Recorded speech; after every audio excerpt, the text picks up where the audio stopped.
বিএনপির ষড়যন্ত্রের কোনো ইতিহাস নাই, পেছনের দরজা দিয়ে ক্ষমতায় যাওয়ার কোনো ইতিহাস নাই। তারা বলছে একটি বৃহৎ দল এই দেশের গণতন্ত্র নিয়ে ষড়যন্ত্র করছে। আমি তার জবাবে বলতে চাই, এই আপনারা যারা এই কথা বলছেন, আপনার দেশের স্বাধীনতা সার্বভৌমত্ব নিয়ে ষড়যন্ত্র করছেন। এই দেশের স্বাধীনতা বিএনপি নেতা শহীদ রাষ্ট্রপতি জিয়া রহমান সাহেবের নেতৃত্বে হয়েছিল।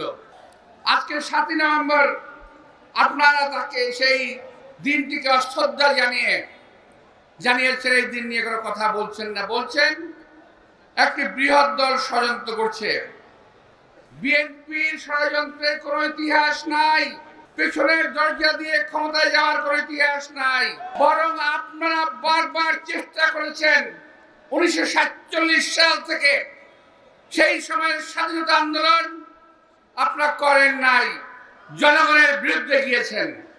71 সালে জনগণের বিরুদ্ধে গিয়েছেন, এখনো জনগণের বিরুদ্ধে যাওয়ার চেষ্টা করছেন। বিএনপি কিছুদিন যাবৎ খুব শান্ত, সভ্য, ভদ্র হিসেবে আমরা বলেছিলাম এই সরকারকে আমরা সহযোগিতা করব। আমরা বরাবর সহযোগিতা করে যাচ্ছি। আপনারা যদি আমাদের এই নম্রতাকে, এই ভদ্রতাকে যে দুর্বলতা ভেবে থাকেন, বোকার স্বর্গে বসবাস করছেন। বিএনপি যদি মাঠে নামে, আপনাদেরকে ট্যাবলেট খাওয়ার জন্য খুঁজে পাওয়া যাবে না। আমরা বলে দিচ্ছি, আমরা হুঁশিয়ার করে দিচ্ছি, ষড়যন্ত্র থেকে সাবধান থাকেন। সনদ নিয়ে কি হয়েছে এ বিষয়ে আমাদের নেতা মির্জা ফখরুল ইসলাম সাহেব বলবেন। আমি বললে সময় নষ্ট হবে, আমি বলতে চাই না।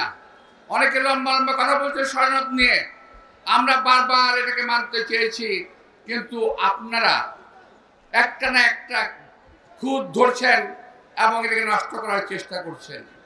এই সমস্ত অপকর্ম বাদ দেন। বিগত দিনের ইতিহাস থেকে দেখে নিন, আপনারা ক্ষমা চান, এখনো সময় আছে। জাতিকে আর বিভ্রান্ত করার চেষ্টা করবেন না। আপনাদের সবাইকে আন্তরিক ধন্যবাদ এবং শুভেচ্ছা জানিয়ে বক্তব্য শেষ করছি। খোদা হাফেজ। আসসালামু আলাইকুম।